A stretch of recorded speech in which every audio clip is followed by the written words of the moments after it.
Hello, everyone. It's Phil Lee returning with another episode of Civil War Chat. Today is Monday, the 4th of April, 2022.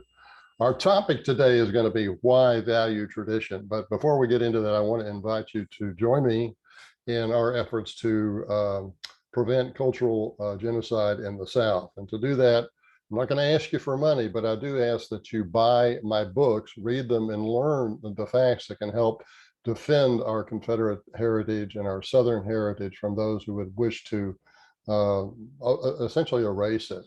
So one book that I think can give you some pride in the Confederate armies would be The Confederacy at Flood Tide, which I think is $28 at Amazon. And if you'd like to get autographed copy, you can get one directly from me. Just send me an email, Phil_Lee, L-E-I-G-H at me.com. And if you do buy my books and you like them, please give us a 5-star rating in Amazon. That really helps us out. Again, I'm not asking for donations, but I'm asking that you consider buying these books. And many of you have to help in this mission to prevent cultural genocide in the South.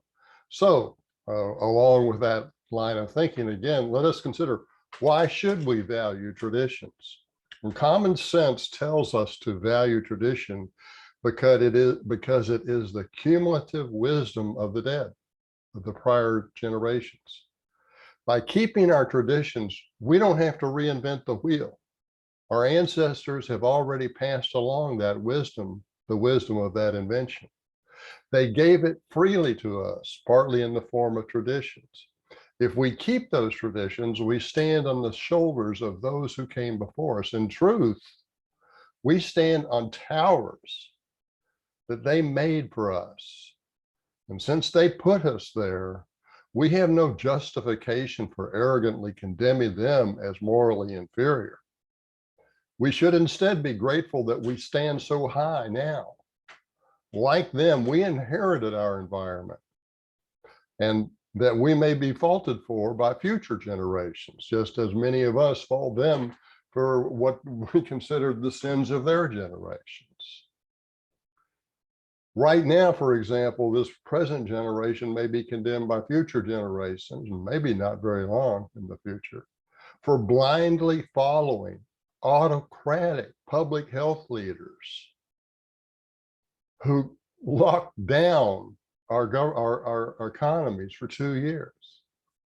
Now, in the Gulag Archipelago, Alexander Solzhenitsyn wrote, quote, "The line separating good and evil passes not through states, nor between classes, nor between political parties either, but right through every human heart. Even within the hearts overwhelmed by evil, one small bridgehead of good is retained. And even in the best of all hearts, there remains an uprooted small corner of evil," close quote. We cannot use virtual signaling to put us in a class of do-gooders and thereby segregate all who disagree with us as evil. Solzhenitsyn tells us plainly, we cannot define ourselves as, quote, good, close quote, merely because we belong to some so-called enlightened classes based upon nationality, political party, sex, skin color, education, government sinecure, and employment by the regime media. Yet that's precisely what a great many of us do when we identify morality with the Democrats, blacks, women, and the college educated, and immorality with white males and anyone who does not have a college degree.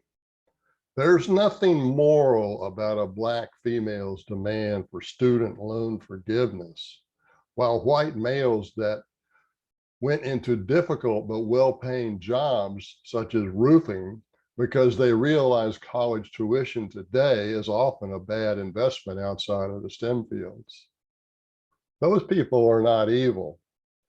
By avoiding college, by avoiding the financial irresponsibility of many of the students' loan debts. Moreover, when we condemn our ancestors for moral failings, let us be sure we are not too hasty. Before the Civil War, Robert E. Lee wrote his wife that he believed slavery to be, quote, a greater evil to the white man than to the black race, close quote. Although he did not know how to end it, and he said so, he resigned himself to trusting in providence to do it. Quote, while we see that the course of final abolition of human slavery is the onward course, we give it the aid of, and we give it the aid of our prayers and all justifiable means in our power. We must leave the progress as well as the result in the hands of he who sees the end, close quote. And he is a capital he, he's speaking of God here. Now, Lee's antebellum attitude, I mean, before those of you who dismiss it, Lee's antebellum attitude was really not much different than Lincoln's, who said in 1854, 7 years before the Civil War, quote, when the Southern people tell me they are no more responsible for the origin of slavery than we, I acknowledge the fact. When it is said that the institution exists and that it is very difficult to get rid of it in any satisfactory way, I can understand and appreciate the same. I surely will not blame them for not doing what I should not know how to do myself, close quote.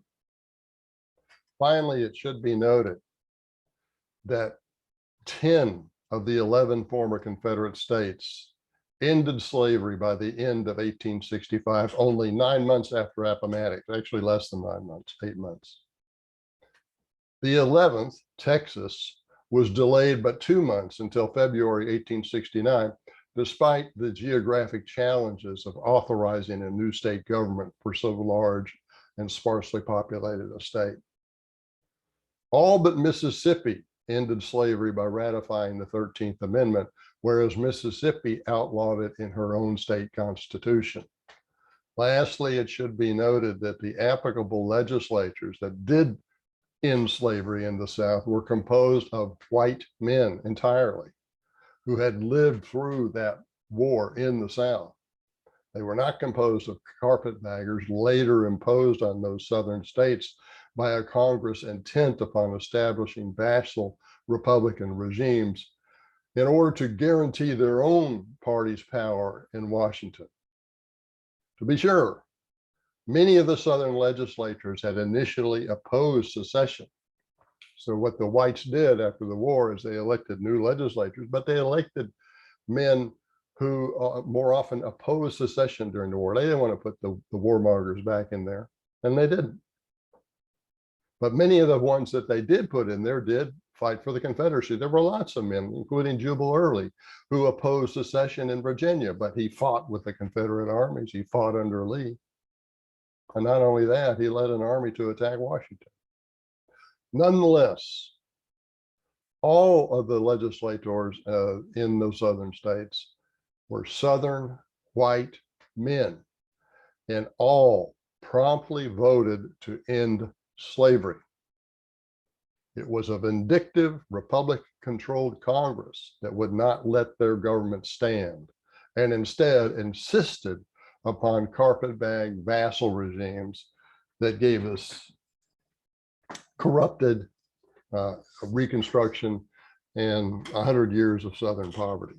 Again, to defeat those who want to erase cultural heritage in the South and promote cultural genocide in the South, you don't have to send me money, but buy these books. I'm going to show you different ones. Buy these books, read them, and get the facts you need to defend our position.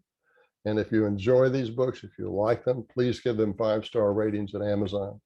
Okay, that's our show for today, and thanks for watching.